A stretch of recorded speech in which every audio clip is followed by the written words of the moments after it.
السلام عليكم ورحمة الله وبركاته. وعليكم السلام ورحمة الله. إن الحمد لله نحمده ونستعينه ونستغفره ونعوذ بالله من شرور أنفسنا ومن سيئات أعمالنا. من يهده الله فلا مضل له ومن يضلل فلا هادي له، وأشهد أن لا إله إلا الله وحده لا شريك له، وأشهد أن محمدا عبده ورسوله صلى الله تعالى عليه وآله وسلم. أما بعد، فأعوذ بالله من الشيطان الرجيم. ادع إلى سبيل ربك بالحكمة والموعظة الحسنة وجادلهم بالتي هي أحسن. بہت ہی محترم و مکرم علماء و مشائخ اور ماشاءاللہ ہمارے بڑے ہی قابل قدر خطباء کرام اور علم و عمل سے، دعوت و تبلیغ سے تعلق رکھنے والے ہمارے نوجوان بیٹے اور سامعین، محترم بزرگ، محترم حضرت آپ صاحب کی موجودگی میں میرے لیے درس دینا بہت مشکل ہوتا ہے۔ ایک آزمائش ہوتی ہے اور امتحان کی شکل بن جاتی ہے۔ درس تو انشاءاللہ محترم فضیلت الشیخ المبجل الفاضل حافظ مسعود عالم صاحب حفظہ اللہ تعالی وسلمہ ومتعنا بطول حیاته وقواته وبارك في علمه وعمله، وانشاءاللہ آپ کو خوبصورت انداز میں اس تفصیل سے درس دیں گے انشاءاللہ۔ میں صرف ایک بات کی طرف توجہ دلانا چاہتا ہوں کہ بحیثیت امت محمد صلی اللہ علیہ وسلم اس میں ہم سارے شامل ہیں، خواہ علماء ہیں، خواہ علماء نہیں بھی ہیں، عام لوگ ہیں، عام پڑھے لکھے ہیں، لیکن اللہ کا شکر ہے کہ اللہ عز و جلال نے ہمیں کلمہ نصیب فرمایا اور سید الاولین والآخرین محمد رسول اللہ صلی اللہ علیہ وسلم کی امت میں ہمیں بنایا۔ اس امت ہونے کے لحاظ سے ہر شخص وہ داعی اللہ ہے، ہر شخص کی ذمہ داری ہے کہ وہ اللہ کی طرف دعوت دینے والا ہے۔ ٹھیک ہے، اپنی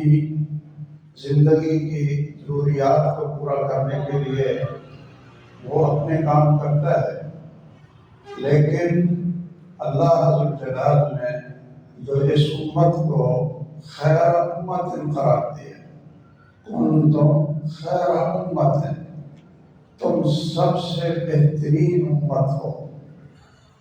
تو اس میں سب شامل ہیں، علماء بھی شامل ہیں، طلباء بھی شامل ہیں، عام لوگ ہیں، جو بھی مسلمان ہے اس کے اندر شامل ہیں۔ اب ذمہ داری کیا ہے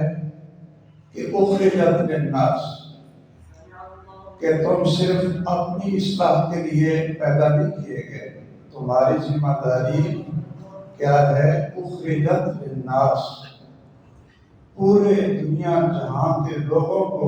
اللہ کی طرف دعوت دیں، پڑوسیوں سے لے کر پورے محلے تک،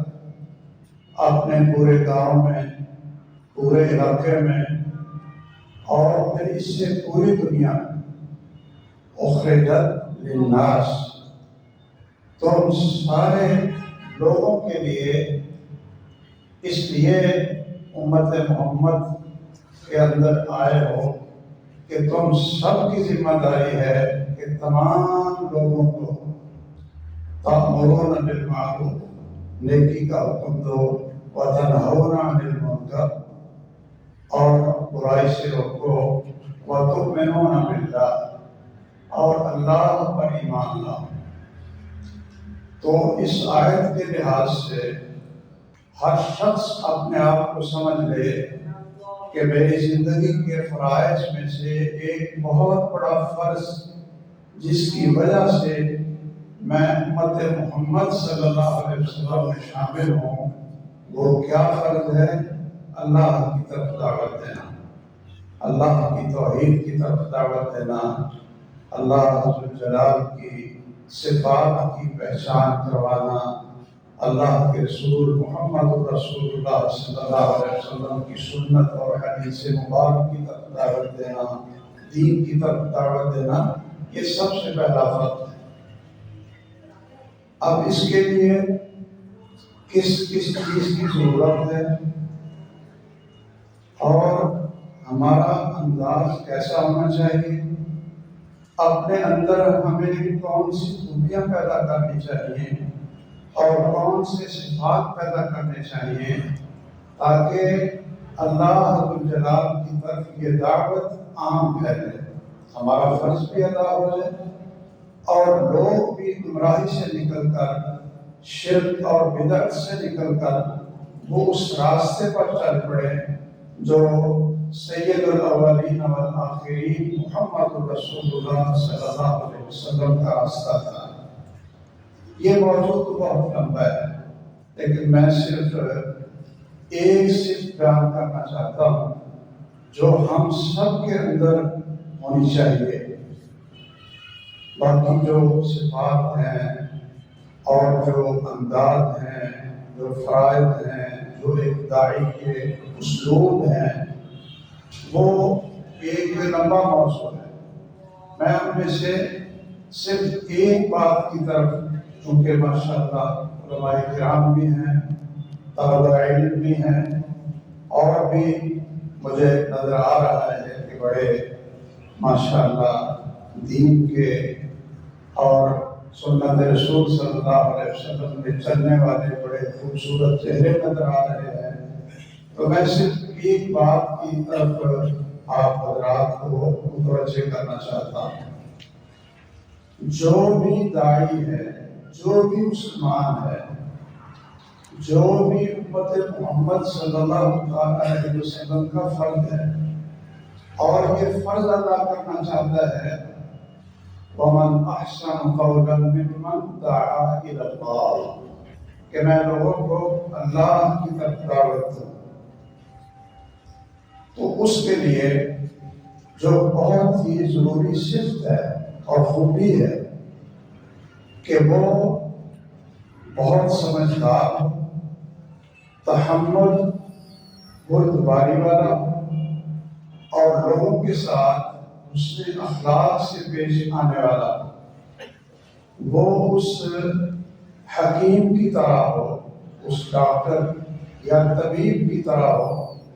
جو بہت حاذق اور ماہر حکیم ہے اور بڑا قابل ڈاکٹر ہے کہ وہ مریض کی بیماری کو پہچانتا ہے، بیماری کی تشخیص کرتا ہے اور بڑے اخلاق اور پیار سے بیماری کی تشخیص کر کے پھر اس کو اس کا علاج بتلاتا ہے۔ اسی طرح ہماری حیثیت ہے، آپ کی حیثیت ہے کہ اگر کوئی شخص وہ جیسا بھی ہو، آپ کے ساتھ وہ حسن سلوک نہ بھی کرتا،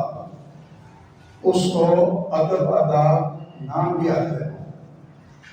اور اس کو بولنے کا سلیقہ بھی نہ ہو اور بد مزاج بھی ہو اور آپ کے عقیدے اور آپ کی دعوت کے بالکل خلاف ہو، لیکن ہمارا رویہ کیا ہونا چاہیے؟ کہ اس کو اپنے قریب کریں، اس کی بیماری کی تشخیص کریں اور اس کے ساتھ تحمل کے ساتھ، خیر خواہی کے ساتھ، خیر خواہی یہ ہو کہ میں نے اللہ کی توفیق سے اس کو جہنم کے راستے سے نکال کر جنت کے راستے پہ ڈالنا ہے اور اللہ کی رضا کے لیے ڈالنا ہے، میرا اور کوئی مقصد نہیں ہے، صرف اللہ کو راضی کرنے کے لیے اور اپنے فرض کو ادا کرنے کے لیے۔ تو اس کے ساتھ بہت خوبصورت انداز میں آپ پیش آئیں۔ آپ سوچیں کہ وہ کیسا منظر ہوگا کہ مسجد نبوی کتنی مبارک ہے اور ایک نماز پڑھنے سے 1000 نماز کا ثواب ملتا ہے، اور لوگ پوری دنیا میں ترستے ہیں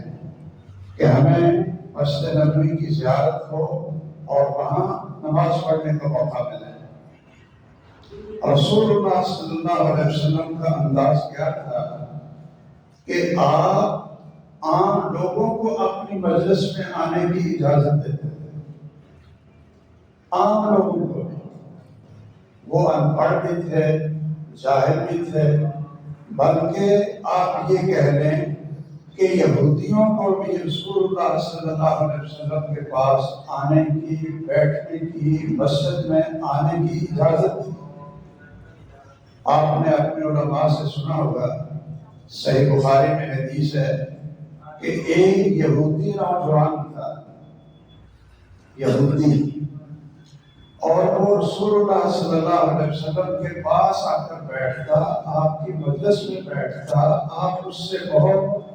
پیار، اس میں اخلاق سے پیش آتے اور وہ آپ کی خدمت بھی کرتا، آپ کی خدمت بھی کرتا، لیکن آپ نے کبھی بھی اس کو نہ اپنی مجلس سے بھگایا، نہ اپنی مسجد سے بھگایا۔ تو کیا خیال ہے کہ شاید آج کل کے دور میں، یا جو ہمارا مسلمانوں کا ایک ذہن بن چکا ہے کہ کوئی عیسائی آئے اور منہ ہاتھ دھوئے اور آ کر ہمارا خطبہ سننا چاہے، درس سننا چاہے، ہماری مجلس میں بیٹھنا چاہے، ہمارے قرآن کے ترجمے کی کلاس میں آ کر سننا چاہے، کہ یہ لوگ کیا ہیں، ان کی دعوت کیا ہے اور ان لوگوں کا اخلاق کیا ہے، یہ کرتے کیا ہے، ان کا دین ان کو کیا کہتا ہے۔ میرا خیال ہے کہ شاید آج کل تو ہم کسی کو اپنے مسجد میں آنے کی اور ہماری ڈیوٹیوں کو ہاتھ لگانے کی اور مسجد کے اندر آ کر قاری صاحب، امام صاحب، فضیلت الشیخ مسجد نبوی کے ماشاءاللہ مترجم بھی اور مسجد نبوی کے مدرس اور درس دینے والے ہمارے بھائی عبدالرزاق صاحب، ان کے پاس کوئی آ کر عیسائی اور یہودی بیٹھے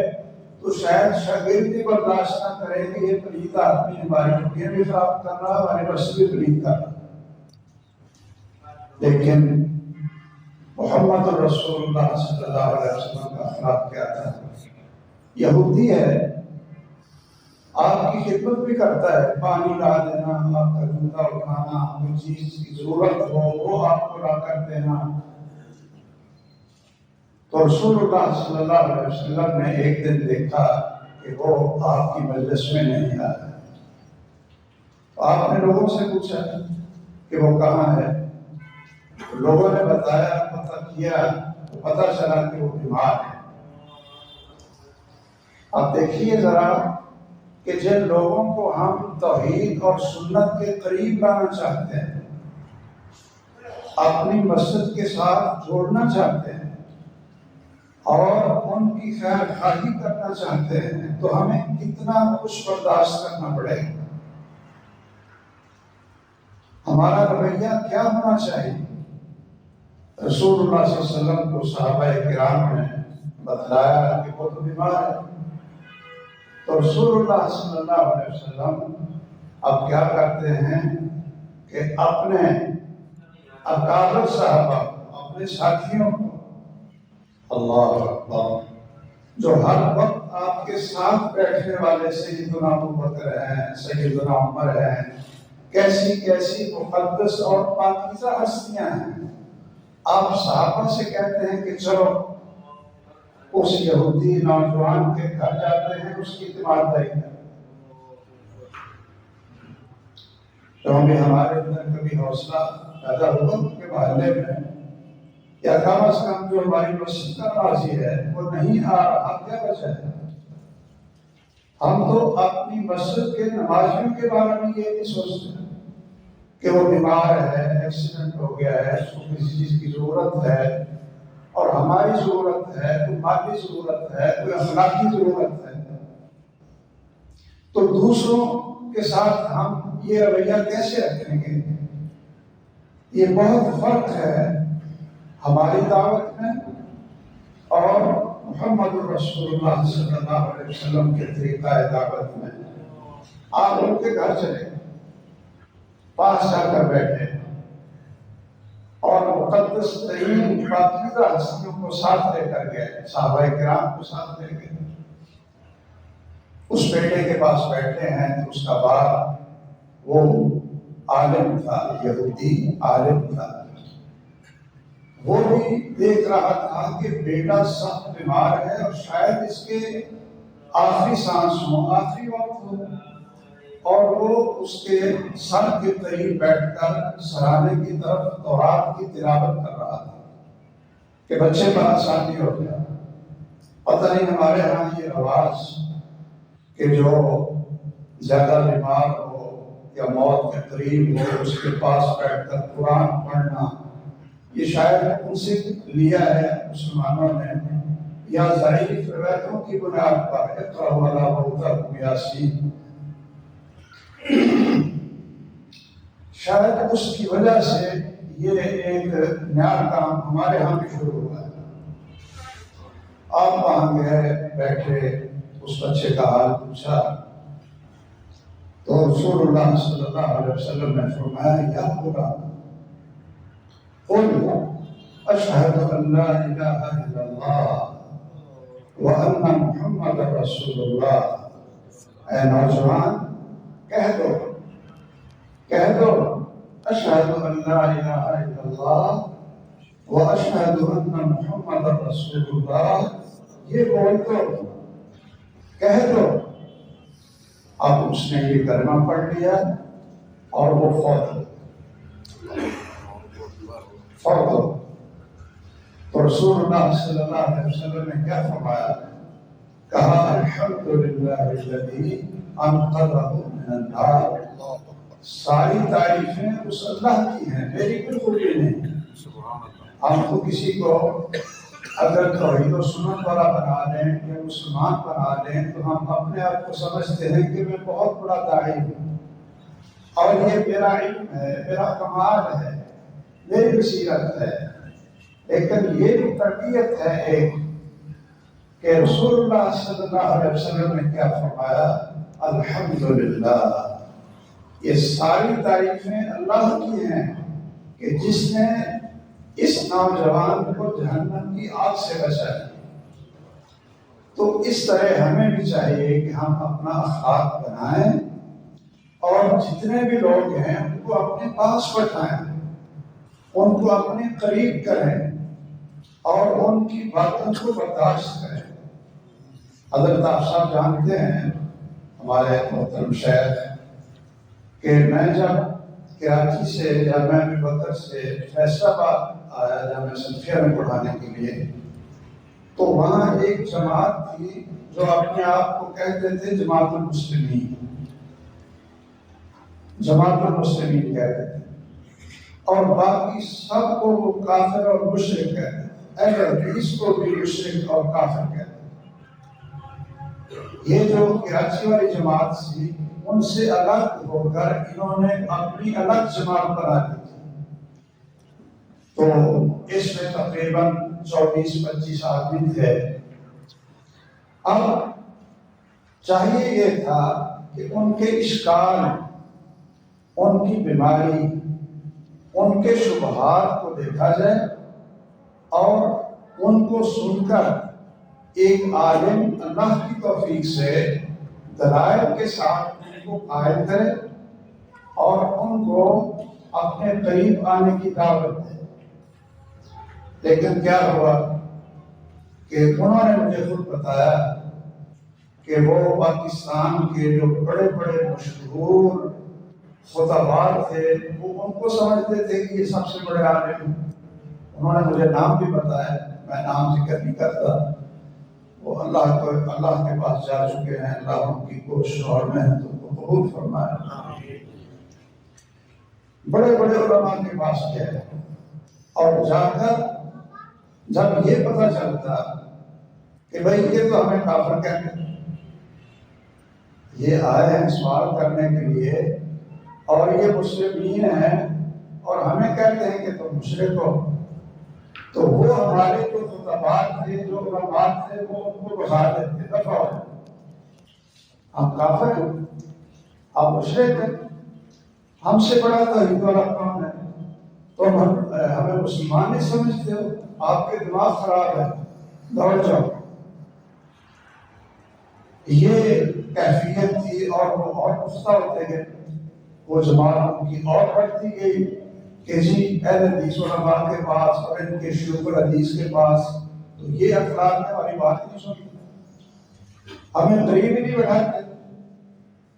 جب میرے ساتھ ان کا رابطہ ہوا، ان کو پتہ چلا کہ یہ بھی ایک اہل حدیث مدرس ہے یا کچھ پڑھا لکھا ہے، تھوڑا بہت قریب رہنے کی وجہ سے ہم ایک محلے میں قریب رہتے تھے، انہوں نے میرے پاس آنا شروع کر دیا کہ ہم آنا چاہتے ہیں آپ کے پاس، مجھے کہا جو 8 دن لگے، وہ آتے تھے، مجھے اسلام نہیں کہتے تھے، میں ان کی پوری خدمت کرتا تھا، سردیوں کی راتیں تھیں، 2 گھنٹے 1 گھنٹہ کہ آپ کا اشکال کیا ہے، آپ کی بیماری کیا ہے، آپ کو یہ شبہ کیا ہے، آپ کیا اہل حدیث میں دیکھتے ہیں اور اپنے آپ کو صرف مسلمان کہتے ہیں اور ہمیں بھی آپ کافر کہتے ہیں، ہمیں بھی مشرک اور بدعتی کہتے ہیں۔ ایسا وہ 8 دن کے بعد جب وہ جانے لگے تو انہوں نے مجھے اسلام کہا، پہلے نہیں کہتے، اور اللہ کا شکر کیا ہوا، محترم آپ سب جانتے ہیں، بعد میں ان کے ساتھ بھی بڑی ملاقاتیں رہی، ان کا تعلق رہا کہ وہ پوری کی پوری جماعت وہ ٹوٹ گئی، ختم ہو گئی، اور وہ پورے کے پورے الحمدللہ اہل حدیث مساجد میں نمازیں پڑھنا شروع کر دی۔ اب میں اگر ان کو بھگا دیتا، میں بھی اسی طرح کرتا کہ اچھا تم مجھے مشرک سمجھتے ہو، میں غیر مسلم ہوں، تم بھی مسلمین ہو، تو دفع ہو، آپ کی کیا بات سن رہی ہیں؟ تو میرے بھائیوں، کیا ان بیچاروں کو یہ سیدھا راستہ تھا؟ اور اتنے متشدد تھے کہ انہوں نے اپنی اولاد کو نہ سکولوں میں ڈالا کہ یہ نظام کفر ہے، یہ نظام طاغوت ہے، اور خود ان کے پاس اپنے پاس بھی ڈگریاں تھیں، پڑھے لکھے لوگ تھے، وہ ڈگریاں انہوں نے پھاڑ دی کہ یہ طاغوت کی ہیں، اور اللہ نے جب ان کو بدلا تو پھر ان کی اولادیں ماشاءاللہ جامعہ سلفیہ میں قرآن حفظ کرنے والے، ہماری مسجد میں قرآن حفظ کرنے والے، جامعہ سلفیہ میں پڑھنے والے عالم بن گئے۔ اور صرف فرق کیا تھا کہ جن علماء کا انہوں نے نام لیا، انہوں نے ان کو ٹائم نہیں دیا، ان کو بٹھایا نہیں، ان کی بیماری کو سمجھا نہیں۔ وہ مجھ سے بڑے عالم تھے، میرے اساتذہ میں سے تھے، اور نام وقت شخصیات تھی، لیکن انہوں نے کہا کہ ہمارے پاس ٹائم نہیں ہے، اپنا دماغ چاٹنے کے لیے یہ آئے ہیں، دفع ہو جاؤ۔ تو میری یہ گزارش ہے کہ اس وقت لوگ پیاسے ہیں، نوجوان پیاسے ہیں، نوجوان جو اسکولوں کالجوں میں یونیورسٹیوں میں پڑھتے ہیں، وہ موجودہ جو سوشل میڈیا ہے اور موجودہ جو اسکول اور یونیورسٹی کی تعلیم ہے اس کو دیکھ دیکھ کر بڑے تو ہے، بے دین بن گئے۔ حقیقت ہے کہ یہ نوجوان ہمارے گھروں میں ہیں، ہمارے گھروں میں پیدا ہوئے ہیں، ہم نے ان کو پالا ہے، لیکن یہ ہمارے نہیں ہیں۔ ان کا دماغ، ان کا ایمان، ان کا عقیدہ، ان کا عمل اور سیرت وہ دوسرے چھین کر ہم سے لے گئے۔ میں ایک اور مثال دینا چاہتا ہوں کہ کس طرح آدمی کو دوسرے کی باتوں کو برداشت بھی کرنا چاہیے اور اس کی بیماری کی تشخیص کر کے اس کو قریب بھی کرنا چاہیے اور اس کے لیے دعا بھی کرنی چاہیے۔ آپ کیا سمجھتے ہیں کہ بسط نبوی میں محمد رسول اللہ صلی اللہ علیہ وسلم تشریف فرما ہے اور صحابہ کرام بھی بیٹھے ہیں، ایک آدمی آتا ہے، وہ کیا کہتا ہے جی میں اسلام کو لے آیا ہوں، میں کلمہ پڑھ لیتا ہوں اور مسلمان ہو جاتا ہوں، لیکن مجھے ایک ایسی بری عادت پڑی ہوئی ہے بدکاری کی، وہ میں نہیں چھوڑ سکتا، اس کی مجھے اجازت دے۔ اب اگر ہمارے ہاں کوئی کھڑا ہوتا یا ہمارے خطیب صاحب ہوں یا شیخ الحدیث بیٹھے ہوں اور بڑا عالم بیٹھا ہو اور ایک آدمی کھڑا ہو کر کہتا ہے جی میں ٹھیک ہے مسلمان تو ہوں تو مجھے زنا کی اور بدکاری کی اجازت دے، تو لوگوں کا کیا رویہ ہو اور اس عالم کا کیا رویہ ہو، وہ کیسے اس کے ساتھ پیش آئے کہ اس کو نکالو بھائی، یہ کہاں سے ایسا گندا انسان آ گیا، دیکھو یہ کیا بول رہا ہے۔ شاید آپ پتہ نہیں اس کو مسجد سے دھکے دے کر نکالنا، لیکن جن کا ہم نام لیتے ہیں نا کہ ہم ان کی امت ہیں اور جنہوں نے ساری تکلیفیں اٹھا کر اس دعوت کو عام کیا، آج ہم جو کلمہ پڑھ رہے ہیں وہ ان کی محنت، مشقت، تحمل، برداشت، حکمت اور بصیرت اور ان کی قربانیوں کا نتیجہ ہے۔ رسول اللہ صلی اللہ علیہ وسلم نے کوئی نفرت نہیں کی، آپ نے اس کو اپنے پاس چھوڑا دیا۔ اب جو اس کے ذہن میں یہ جو ایک یعنی آپ کہہ رہے بیماری تھی یا ایک بہت بری عادت تھی اور بڑا کبیرہ گناہ تھا، رسول اللہ صلی اللہ علیہ وسلم نے اس کے ذہن کی صفائی کے لیے، یہ ہوتا ہے کہ ماہر طبیب یا ڈاکٹر ہو تو وہ پھر دوائی کیسے دیتا ہے، اس کا علاج وہ کیسے کرتا ہے، اس کو سمجھ ہونی چاہیے۔ اُدعُ اِلیٰ سَبِیلِ رَبِّکَ بِالْحِکْمَةِ، دانائی چاہیے اس کو کہ میں اب کیسے اس کو قائم کروں۔ رسول اللہ صلی اللہ علیہ وسلم نے اس سے پوچھا حل تحب، کیا تم پسند کرتا ہے، سوال سنیے، کیا تم پسند کرتا ہے کہ کوئی شخص تیری ماں کے ساتھ یہی بدکاری کرے؟ کہتا ہے جی میں کیسے برداشت کروں، کیسے برداشت کروں میری امی کے ساتھ اور میری ماں کے ساتھ۔ اچھا آپ نے سنا جی، اچھا یہ بتاؤ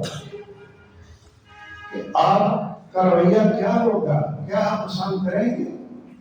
کہ آپ کی بیٹی کے ساتھ کوئی بدکاری کرے؟ اس نے کہا جی کیسے، میں کیسے برداشت کروں۔ اسی طرح آپ نے خالہ کا نام لیا، جو زیادہ قریبی رشتے ہوتے ہیں نا غیرت والے، بہن کا، خالہ کا، پھوپھی کا نام لیا ہے اور ہر سوال کے جواب میں وہ یہی کہنے لگا کہ میں کیسے برداشت کروں۔ تو رسول اللہ صلی اللہ علیہ وسلم نے فرمایا کہ یہ بتاؤ کہ جن کے ساتھ تم برائی کی اجازت مانگ رہے ہو وہ بھی کسی کی بیٹیاں ہوگی، کسی کی بہن ہوگی، کسی کی ماں ہوگی۔ میں اس طرح کا ہوں، آپ تفتیش میں نہیں پڑے، آپ نے سینے پر ہاتھ رکھا اور دعا کرنا 3 دعائیں تھیں. کیا؟ اللہم طہر قلبہ، اللہ اس کے دل کو پاک کرتا ہے، اس کے دل کو پاک کرتا ہے، بیمار ہے اس کا دل. وَأَحْسِنْ فَرْجَهُ، اللہ اس کی شرمگاہ کو محفوظ بنا دے، محفوظ بنا دے. واغفر ذنبہ، اور اللہ جتنے یہ گناہ پہلے کر چکا ہے اللہ اس کو معاف کر دے. یہ تینوں دعائیں دی محمد رسول اللہ صلی اللہ علیہ وسلم نے، اور وہ شخص اٹھ کر چلا گیا. اور پھر وہ خود کہتا ہے کہ آپ کے اس علاج سے میرا ایک تو فکر بدلی، اور آپ کی دعاؤں کی برکت سے اللہ رب العالمین نے میرے ذہن اور دل کو ایسا صاف کیا کہ مجھے پوری زندگی کبھی بھی اس برائی کا خیال نہیں آیا. میرے بھائیوں، لوگ پیاسا ہے، محتاج ہیں اس کے ایسے دائی کے، ایسے آدمی کے کہ جو ان کو اخلاق کے ساتھ، تحمل کے ساتھ، بردباری کے ساتھ اور پیار کے ساتھ اپنے قریب کر کے ان کو سمجھائے. خواہ وہ یہودی ہو، آپ اس کو مشرک سمجھتے ہو، آپ اس کو بدعتی سمجھتے ہو، آپ اس کو عیسائی یا یہودی سمجھتے ہو، اس کو بھی اپنے قریب کریں، اپنے خطبوں میں ان کو دعوت دیں، اپنے درسوں میں ان کو دعوت دیں، اور ان سے تعلق بنانے کی کوشش کریں. اپنے جو ساتھی اور آپ کا حلقہ ہو ان کے ساتھ بھی تعلق بنانا، قریب کرنا، کبھی چائے پلا دینی، کبھی کھانے پہ بلا دینا، ساتھ ساتھ اللہ کے سامنے ہاتھ بھی اٹھانے کی، اللہ میں تو یہی کچھ کر سکتا ہوں، حسن اخلاق سے اس کو دعوت دے سکتا ہوں، میں تو یہ برداشت سے کر سکتا ہوں، باقی دلوں کو بدلنا یہ تو تیرے اختیار میں ہے، یہ میرے اختیار میں نہیں ہے. کس طرح رسول اللہ صلی اللہ علیہ وسلم نرمی کے ساتھ، محبت کے ساتھ، اخلاق کے ساتھ اپنے ساتھیوں سے بھی پیش آتے اور غیروں سے بھی پیش آتے. ایک بڑا سادہ سا صحابی تھے، سادہ سے، اور وہ دیہات میں رہتے تھے، شاید صاحب کا نام تھا، وہ دیہات میں رہتے تھے. تو اب وہ رسول اللہ صلی اللہ علیہ وسلم کی محبت میں دیہات سے دیہاتی چیزیں لاتے. یہ جو گاؤں کے تحفے نہیں ہوتے ہیں، ساگ ہے، پوریاں ہیں، فلاں ہے، کیونکہ شہر میں تو ہمیں یہ چیزیں نہیں نہ ملتی. تو وہ دیہات کے تحفے لاتا، رسول اللہ صلی اللہ علیہ وسلم کو دیتا، اور آپ بھی ان کو آگے سے ہدیہ دیتے. آپ صرف جزاک اللہ نہیں کہتے تھے، ہمارے یعنی ہماری طرح جس طرح آپ عربی کرتے تھے جزاک اللہ خیر، ویسے جزاک اللہ بھی کہتے بڑی بات ہے. آپ آگے سے اس کو تحفے لیتے اور آپ کیا کہتے؟ انت باقیتنا ونحن حاضرتنا، کہ تو ہماری دیہات ہے اور ہم تیرے شہری ہیں. ہم شہر کے تحفے تمہیں دیتے ہیں اور تو دیہات کے تحفے لاتا ہے. آپ ایک دفعہ منڈی میں گئے تو وہ وہاں اپنی چیزیں رات تک فروخت کر رہا تھا. رسول اللہ صلی اللہ علیہ وسلم پیچھے سے گئے اور پیچھے سے اس کو پکڑ کر کہنے لگے میں یشتری منی ھذا العبد، یہ بندہ، یہ غلام مجھ سے کون خریدے گا؟ اب اس کو جب پتا چلا نا کہ یہ پیچھے جو مجھے پکڑنے والے اور یہ اعلان کرنے والے رسول اللہ صلی اللہ علیہ وسلم ہیں، تو اب وہ ایسا پیچھے ہوتا تھا کہ اس کا جسم محمد رسول اللہ صلی اللہ علیہ وسلم کے جسم کے ساتھ اٹیچ ہو جائے، لگ جائے، اور اللہ اس کی بخشش کا ذریعہ بنا. وہ پیچھے ہوتا اور ساتھ کہتا یا رسول اللہ میں تو ایک بد شکل، کوئی خوبصورت شکل بھی نہیں ہے، میری تو کوئی صلاحیت بھی نہیں ہے، میرا تو بازار میں چھوٹا ہوں، میری کوئی قدر و قیمت اور میرا کوئی مول یہاں نہیں ہے، تو آپ مجھے اعلان لگا رہے ہو کہ یہ کون خریدے گا، مجھے کون خریدے؟ تو محمد رسول اللہ صلی اللہ علیہ وسلم نے فرمایا کہ ٹھیک ہے یہاں دنیا کی منڈی میں تو شاید آپ کی کوئی قیمت نہ ہو، لیکن اللہ جلال کے ہاں تو بہت قیمتی اور بہت اچھا ہے۔ اب کیسا انداز ہے، کیسی محبت ہے، کس طرح ساتھیوں کو قریب کر رہے ہیں۔ تو میں علماء سے، بڑے بزرگوں سے، سب سے یہ عرض کروں گا کہ یہ دعوت کا کام پوری امت کا ہے، ہر شخص کا ہے، اور ہم سارے کے سارے اس طرح بہت اخلاق سے، پیار سے، محبت سے، تحمل سے اور بردباری سے، حکمت سے، بصیرت سے ایک ماہر ڈاکٹر اور طبیب حاضر کی طرح ہم اس کی بیماری کو تلاش کریں، بیماری کی تشخیص کریں اور پھر اس کا علاج قرآن و سنت کی روشنی میں کرتے کرتے ساتھ اللہ سے دعائیں بھی کریں کہ اللہ جو میں کر سکتا تھا وہ میں نے کیا، اب دلوں کو بدلنے والا تو ہے، اس کے دل کو بھی بدل دے۔ تو انشاءاللہ آپ دیکھیے کہ آپ کی یہ دعوت انشاءاللہ بہت پھیلے گی۔ اللہ حضرت جلال ہم سب کو توفیق دے، ہمارے اندر یہ خوبی پیدا کرے۔ بارک اللہ فیکم، آمین۔ وآخر دعوانا الحمد للہ رب العالمین۔ سبحانک اللہم وبحمدک، اشہد ان لا الہ الا انت، استغفرک واتوب الیک۔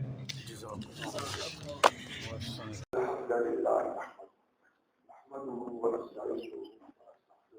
ونعوذ بالله من شرور انفسنا وسيئات اعمالنا، من يهده الله فلا مضل له ومن يضلل فلا هادي له، واشهد ان لا اله الا الله وحده لا شريك له، واشهد ان محمدا عبده ورسوله، وبعد۔ فضیلت مآب علماء کرام، مشائخ، اساتذہ، دعاء، خطباء، مبلغین، ائمہ، جو اس مدرسہ کی ہے اور بہت ہی قابل احترام اور لائق تقریر برادران اسلام محبت کے ساتھ تشریف لائے۔ واقعہ یہ ہے کہ ہمارے بہت ہی پیارے اور بہت ہی محسن صاحب نے جو باتیں کی ہیں یہ ہم سب کے لیے بہت ہی اہم، ضروری اور رہنما ہے کہ ہم ان کو اپنی زندگی کا دستور بنائیں، اپنی زندگی کا معمول بنائیں اور اللہ کے دین کو پوری امت مسلمہ کے اندر قائم کرنے، زندہ کرنے، سر بلند کرنے کی ذمہ داری اللہ رب العزت نے ہمارے اوپر ڈالی ہے، اس کو پورا کرنے والے بن جائیں۔ علماء یہ دین سکھاتے ہیں، دین سناتے ہیں، دین کی حفاظت بھی کرتے ہیں اور فائدہ بھی پہنچاتے ہیں۔ اور جو ہمارے مسلمان بھائی ہیں، کوئی کاروباری ہے، کوئی کاشتکار ہے، کوئی ملازمت پیشہ ہے، کوئی مزدور پیشہ ہے، جتنے بھی لوگ ہیں انہیں علماء کا نقصبانی بننا چاہیے اور اس دعوت کے اندر ان کا معاون بننا چاہیے، ان کا ساتھی اور ان کا اشتباق بننا چاہیے، ان کا اثر دیکھتے اتنی ضرورت ہے کہ ہمارے معاشرے کے اندر دین کے نام پہ بہت ساری ایسی چیزیں پھیلائی جاتی ہیں، ان کو دین بنا کر پیش کیا جاتا ہے۔ ایک علماء کی یہ ذمہ داری ہوتی ہے کہ وہ دین کے اندر جو بدعات اور جو بناوٹی اور جو لوگوں کی اپنی طرف سے کڑی ہوئی چیزیں ہیں اس کو دین کے اندر شامل کر دیا جاتا ہے، اس کی تنقیہ کریں، تنقید کریں، دین کو خالص اور صاف وہی جو اللہ نے اتارا ہے وہی کے ساتھ کتاب اللہ، سنت رسول اللہ صلی اللہ علیہ وسلم اور پھر جیسے زیادہ اس کی برآمد کیا ہے، اس دین کو خالص لوگوں کے سامنے پیش کریں، خود اس کا نمونہ بنے، لوگوں کو اس کی تعلیم دیں اور جو حضرات ہیں معاشرے سے تعلق رکھنے والے اپنے اپنے رشتے داروں کو، احباب کو، دوستوں کو، تعلقداروں کو اپنے پاس کام کرنے والوں کو، اپنے ساتھ ملنے جلنے والوں کو یہاں لے کے آئیں اور ان کے جو شبہات ہیں اور ان کے جو اشکال ہیں اور جو ان کے دلوں میں غلط پروپیگنڈا بٹھا کر ان کو ہم سے منفرد کیا گیا ہے کہ رسول اللہ صلی اللہ علیہ وسلم کو نہیں مانتے، اولیاء اللہ کو نہیں مانتے، یہ ادب نہیں کرتے اور یہ ایسے نہیں ایسے، ان کو قریب لائیں اور پھر ان کی تربیت اور خصوصیت کیا ہوتی ہے کہ انسان کو ایسے راستے کے اوپر کھڑا کر دیا جائے کہ انسان کی جو قوتیں اور صلاحیتیں اللہ رب العزت نے حدیث فرمائی ہے تقوی کی اور ایمان کی اور اسلام کی، اللہ رب العزت نے ہر پیدا ہونے والے کو اسلام پر پیدا کیا،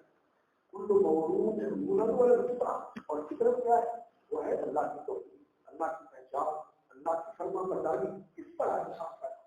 ماحول خراب کر دیتا ہے۔ تو یہ جو فطرت اللہ رب العزت نے انسان کے اندر فرما برداری بنا کے رکھا ہوا ہے اور انسان کو اللہ رب العزت کا شعور ہے اپنے دل میں، یہ دانی کیفیت ہے انسان کو، وہ جانتا ہے کہ میرا پیدا کرنے والا مجھے بنانے والا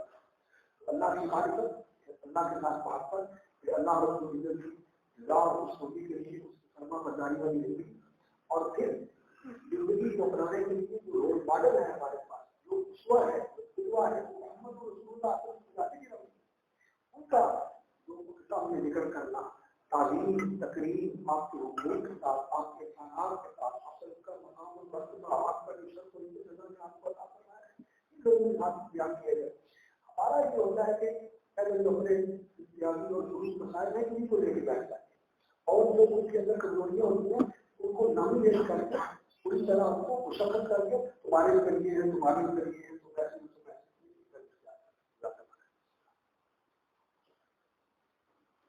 بلکہ انہیں کہنا چاہیے ہم مسلمان ہیں، اللہ کا شکر ہے، ہم محمد رسول اللہ کی خدمت ہے،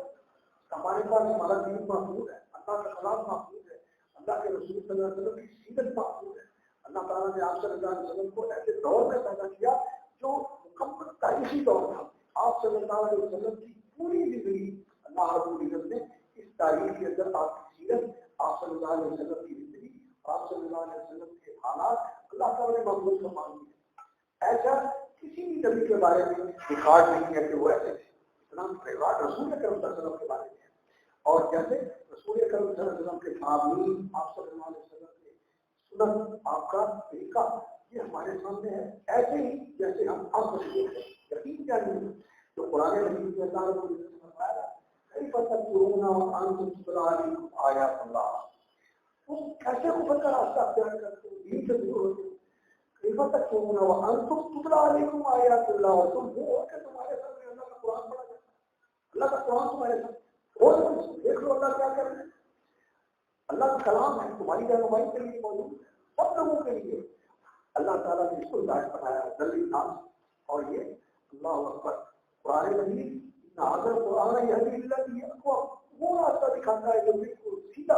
اللہ کی طرف انسان کو لے کے چلتا ہے، اور اس کے جب اللہ کے ساتھ انسان جڑتا ہے واعتصموا باللہ ومولاکم ومن یعتصم باللہ فقد ہدی الی صراط مستقیم، اعتصام باللہ اس کا حکم دیا ہے، اور جس کو یہ ثابت نصیب ہو جائے اس کو اللہ تعالیٰ کہتے ہیں صراط مستقیم ہے۔ یعنی انسان دلی طور پر اپنی محبت کے ساتھ، اپنے تعلق کے ساتھ، اپنی توازوں کے ساتھ، اپنے فقر و احتیاج کو دور کرنے کے لیے اللہ کے ساتھ جڑ جائے، بس ساری امیدیں اللہ سے ہیں اور ساری یاد مندیاں اور وفاداریاں اور شکر گزاریاں اللہ کے لیے ہے کہ سب کچھ جو دیا ہے وجود بخشا، اب سب کچھ ہمیں مہیا کیا، وعدہ جو ہماری ضرورت ہے جو ہم نہیں بھی جانتے اللہ کو مہیا کرنا ہے، ہمیں پتا نہیں ہے کہ یہ چیز کی ہماری ضرورت ہے۔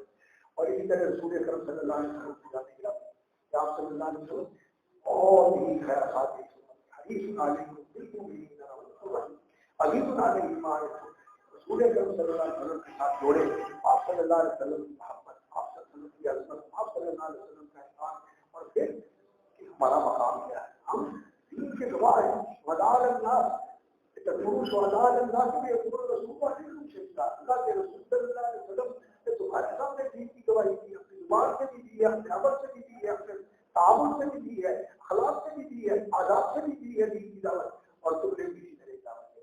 خاص طور پر اہل علم آج مجلس کے اندر تشریف فرمائے، ہم رسول اکرم صلی اللہ علیہ وسلم کے علم سے بھی وارث ہیں اور آپ صلی اللہ علیہ وسلم کی وہی طریقہ اختیار کرنا چاہیے رسول اکرم صلی اللہ علیہ وسلم لوگوں کے پاس خیر خواہی کے جذبے کے ساتھ، ہمدردی کے جذبے کے ساتھ، اس خیر خواہی کے جذبے کے ساتھ کہ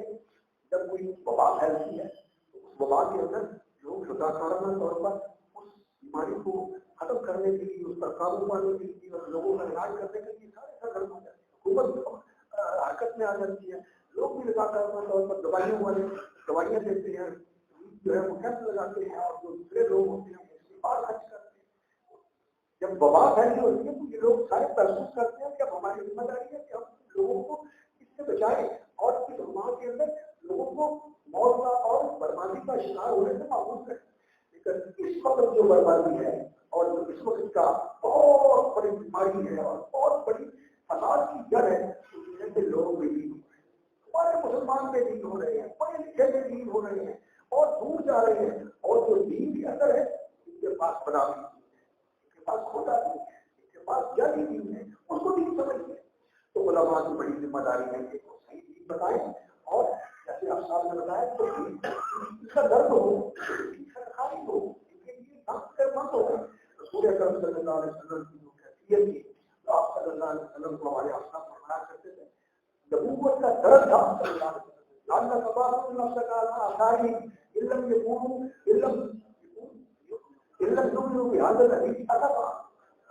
لعل تبارك نفسك على، یہ لوگ اگر ایمان نہیں کرتے تو آپ اسلام کی اور اس سوچ اور اس پریشانی کا اپنے آپ کو اڑائیں، آپ اپنے ختم کریں۔ تو علماء کے اندر یہ درد ہے، جیسے آپ نے بتایا دعائیں کرنی چاہیے اور سمجھانا چاہیے اور ایسے کریمانہ اخلاق کا مظاہرہ کرنا چاہیے کہ اللہ آدمی جو ہے اس کا ذہن نہیں، جیسا کہ اللہ نے فرمایا اور پھر فرمایا وقد احسن قولا ممن دعا الى الله وعمل صالحا وقال انني من المسلمين فلا تستوي الحسنه ولا السيئه ادفع بالذي هي احسن فاذا الذي بينك وبينه عداوه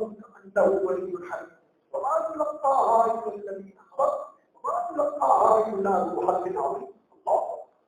ادفع بالذي هي احسن، جو اس نے کیا ہے آپ اپنے پاس سے جو بہترین درجے عمل ہو سکتا ہے آپ وہ کریں۔ ہم کیا کہتے ہیں؟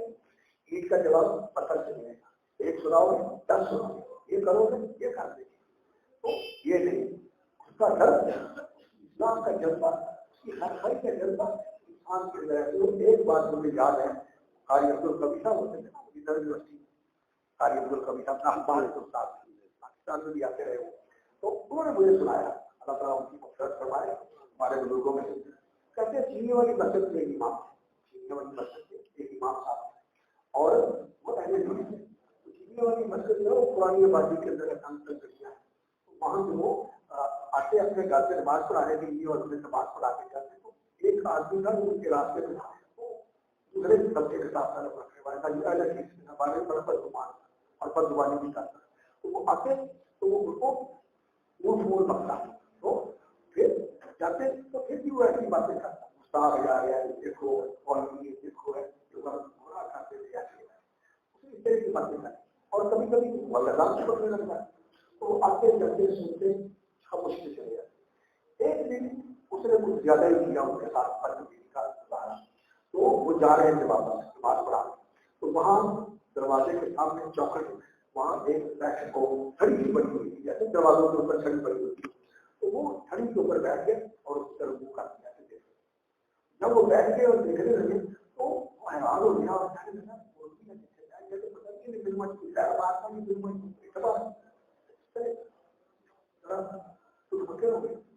تو وہ تھوڑی دیر بیٹھے رہے، کہنے لگے جاتا نہیں، کہنے لگے میں اس بات سے لے گیا وہاں کہ دنیا تو میں نے بھلا کر دیا نے کل لائے میں تیرے جاتی والی معاف کر دیں تیرے سر سے گناہ اس بات سے لے گیا۔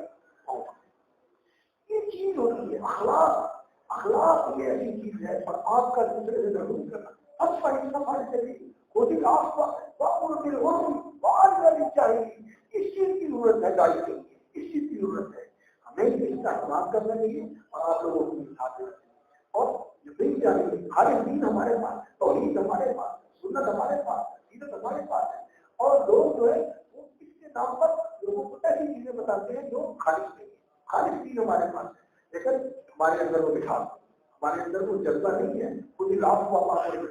اور بس کا سفر کی اور صبر جبھی بس میں صبر کیا اللہ رب العزت نے کسی چیز کی ضرورت نہیں ہے، صبر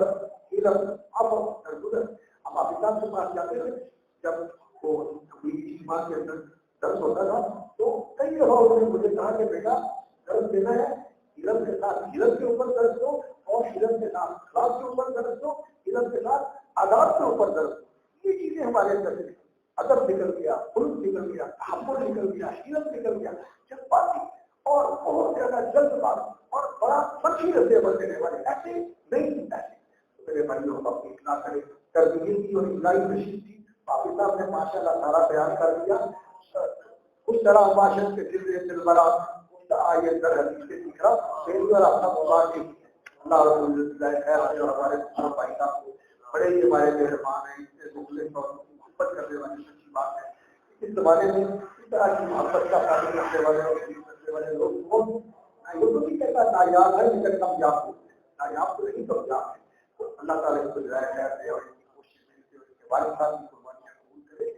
برکت کو اللہ تعالیٰ ہمیشہ آباد رکھے اور اس برکت کو ایسا بنائے کہ پورے علاقے کے لیے بھی اس کو ہدایت کا اس کو ایمان کا اور اصلاح و تربیت کا عظیم برکت بن جائے۔ آپ لوگوں کا آنا اور خاص طور پر علماء کرام کا بہت بڑا ماشاء اللہ ہمارے لیے ایک خوشی کا اور بڑی عادت کا موقع بن گیا کہ یہ حضرات سے ملاقات ہوگی، ان کی ملاقات کے لیے صبر کیا جائے تو یہ بڑی عادت کی بات ہوگی۔ تو ماشاء اللہ بھائی نے انتظام کیا، آپ سب کے ساتھ ملاقات ہوگی، اللہ تعالیٰ ہمارا فیصلہ قبول فرمائے، اللہ رب العزت جگہ کی حفاظت فرمائے، اللہ رب العزت دین کی حفاظت فرمائے اور دین کے سچے اور دین کے مخلص خاتموں میں اللہ تعالیٰ ہمیں شامل فرمائے اور توفیق فرمائے، جو اس کی توفیق سے ہوتا ہے اللہ تعالیٰ قبول فرمائے اور جو کمی اور کوتاہی اور نقشے اللہ تعالیٰ کو معاف فرمائے، دین کے اوپر زندہ رکھے، ایمان کی سلامتی کے ساتھ دنیا سے لے جائے اور جو فتنے ہیں خاص طور پر دین کی اللہ تعالیٰ پر محفوظ فرمائے، نہ تفصیل نہ کی